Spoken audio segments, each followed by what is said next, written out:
حضرت جابر بن عبداللہ رضی اللہ تعالی عنہ، بخاری مسلم ہے، کہتے ہیں جب خندق کی جنگ ہو رہی تھی نا، غربت بڑی تھی، قحط بڑا تھا، صحابہ پریشان تھے، دو دو تین تین پتھر پیٹ پہ باندھے ہوئے۔ میں حضور کو دیکھ کے گھر آیا تو زوجہ سے کہا بھلی مانس کچھ ہے کھانے کی؟ کہنے لگی تھوڑے سے جو ہیں۔ تو میں نے کہا پیسو گی تو کتنی روٹیاں بنے گی؟ کہنے لگی دو تین، چار بن جائیں گی۔ کہنے لگے سالن؟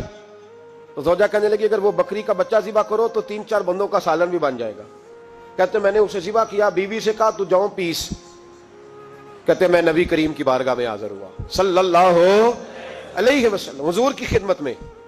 زوجہ کہنے لگی کان میں کہنا حضور کے سارے نہ آئے، جس طرح لیڈروں کے کھانے اندر ہوتے ہیں علیحدہ، اور جو نعرے لگا رہے ہوتے ہیں نا سویر سے انہیں ڈبہ ملتا ہے، لیکن وہ پھر بھی نعرے لگاتے ہی رہتے ہیں۔ مجھ پہ الزام لگنے لگا ہے کہ آپ سیاست دانوں کو ہر جمعے میں رگڑا دیتے ہیں، تو میں کہنا انہوں صحیح کر چھوڑو پھر اسی مڑ جانے ہیں، انواع کو سیانے ہو جائیں۔ یہ سیانے نہیں ہو رہے، ہمیں بات کرنے کی بھی اجازت نہیں۔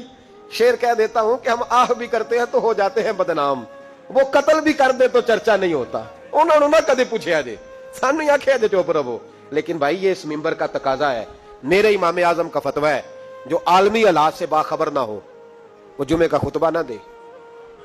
وہ جو رٹی رٹائی باتیں ہم سے نہیں ہوتی، اس لیے کہ جلال بادشاہی ہو یا حضرت جابر بن عبداللہ رضی اللہ تعالی عنہ، بخاری مسلم ہے، کہتے ہیں جب خندق کی جنگ ہو رہی تھی نا، غربت بڑی تھی، قحط بڑا تھا، صحابہ پریشان تھے، دو دو تین تین پتھر پیٹ پہ باندھے ہوئے۔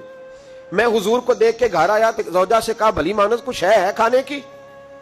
کہنے لگی تھوڑے سے جو ہیں۔ تو میں نے کہا پیسو گی تو کتنی روٹیاں بنے گی؟ کہنے لگی دو تین، چار بن جائیں گی۔ کہنے لگے سالن؟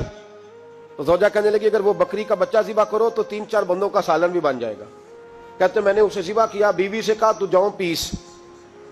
کہتے میں نبی کریم کی بارگاہ میں حاضر ہوا صلی اللہ علیہ وسلم، حضور کی خدمت میں۔ زوجہ کہنے لگی کان میں کہنا حضور کے سارے نہ آئے، جس طرح لیڈروں کے کھانے اندر ہوتے ہیں علیحدہ، اور جو نعرے لگا رہے ہوتے ہیں نا سویر سے انہیں ڈبہ ملتا ہے، لیکن وہ پھر بھی نعرے لگاتے ہی رہتے ہیں۔ مجھ پہ الزام لگنے لگا ہے کہ آپ سیاست دانوں کو ہر جمعے میں رگڑا دیتے ہیں، تو میں کہنا انہوں صحیح کر چھوڑو پھر اسی مڑ جانے ہیں، انواع کو سیانے ہو جائیں۔ یہ سیانے نہیں ہو رہے، ہمیں بات کرنے کی بھی اجازت نہیں۔ شعر کہہ دیتا ہوں کہ ہم آہ بھی کرتے ہیں تو ہو جاتے ہیں بدنام، وہ قتل بھی کر دے تو چرچا نہیں ہوتا۔ انہوں نے نہ کدے پوچھا جے، سانو آخیا جے چپ رہو۔ لیکن بھائی یہ اس ممبر کا تقاضا ہے، میرے امام اعظم کا فتویٰ ہے، جو عالمی حالات سے باخبر نہ ہو وہ جمعے کا خطبہ نہ دے۔ وہ جو رٹی رٹائی باتیں ہم سے نہیں ہوتی، اس لیے کہ جلال بادشاہی ہو یا نہیں ہوتی، اس لیے کہ جلال بادشاہی ہو یا جمہوری تماشا ہو، جدا ہو دین سیاست سے تو رہ جاتی ہے چنگیزی۔ حق بات انشاءاللہ ہو رہی ہے اور ہوتی رہے گی۔ بہرحال دام برسر مطلب حضرت جابر بن عبداللہ رضی اللہ تعالیٰ عنہ کہتے ہیں زوجہ نے کہا کان میں کہنا۔ میں نے کان میں جا کے کہا حضور دو چار بندوں کی روٹی ہے، آ جائیں کھانا کھا لیں۔ وہ والا رنگ نہیں تھا نا کہ لیڈروں کا کھانا اور کارکنوں کا کھانا چلو اور گل کر لینے ہیں۔ پیران دی یخنی تے روٹیاں پہ ہو کے کہندے حضرت جی بیمار نے تے مرید لنگر کھانے دے شفا ہے، تے میں کہا تم ہی کھا مار تینوں بھی شفا ہو جائے گی، تو اپنے لیے ہوتے چوری پکائی اندر۔ یہ رنگ وہاں نہیں تھا۔ میرے نبی پاک سید عالم صلی اللہ تعالی علیہ وسلم کے کان میں کہا حضور چار پانچ بندوں کی روٹی ہے۔ حضور باہر نکلے خندق سے، باہر نکل کے فرمایا چلو بھائی سارے، جابر نے کھانا پکایا ہمارا۔ حضرت جابر کہتے ہیں میں نے دوڑ لگائی، گھر آ گیا، اور میں نے کہا تجھے تیری مار ہوئے، حضور تو 1000 سے زیادہ بندہ لے کے آ رہے۔ تو کہتی تو نے کہا نہیں تھا نبی پاک سے چار پانچ بندوں کا ہے۔ حضرت جابر کی زوجہ کا عقیدہ سنو، کہنے لگے میں نے تو کان میں کہا تھا، دوسرے نے سنا بھی نہیں، وہ تو حضور نے کہا سارے چلو۔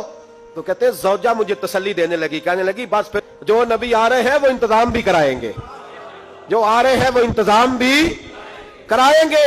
کیا کہا مولانا حسن رضا نے، قلم توڑ دیے، کہنے لگے آج جو عیب کسی پر نہیں کھلنے دیتے،